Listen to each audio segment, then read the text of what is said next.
अपने आप को टाइट पकड़ लो। आपको एक खौफनाक कहानी सुनाता हूँ। एक पहाड़ों के दामन में घने जंगल के बीचों बीच एक पुराना सा घर है। उस घर की दीवारें काई से ढकी हैं, खिड़कियां टूटी फूटी हैं और दरवाजा हमेशा आहिस्ता आहिस्ता चरचराता रहता है, जैसे किसी की सांस हो। लोग इसे अंधेरों का मकान कहते हैं।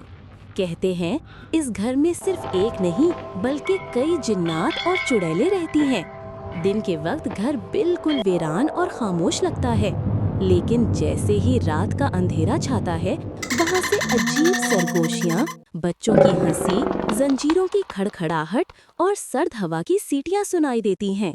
घर के अंदर एक बड़ा कमरा है, जिसके बीचों बीच एक टूटा हुआ आईना रखा है। कहा जाता है कि जो भी उस आईने में झांकता है, वो अपनी नहीं बल्कि किसी जिन या चुड़ैल की आंखों से दुनिया देखने लगता है। इसी आईने के गिर्द जिन्नात जमा होते हैं और अपनी ताकतें बढ़ाते हैं, जबकि चुड़ैलें वहाँ खून जमी हंसी हंसती हैं। लोगों का यकीन है कि अगर कोई इंसान गलती से भी इस घर के अंदर चला जाए तो वो कभी वापस नहीं आता। बाज ने दावा किया है कि उन्होंने आधी रात को इस घर की छत पर जलती मशलें देखी हैं, लेकिन करीब जाकर वहाँ कुछ नहीं मिलता।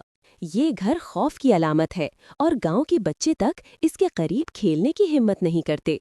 कुछ कहते हैं कि वो जिन्नात और चुड़ैलें दुश्मन नहीं बल्कि एक दूसरे के साथी हैं और किसी बड़े राज की हिफाजत कर रहे हैं। अगला एपिसोड देखने के लिए मेरा चैनल सब्सक्राइब करें।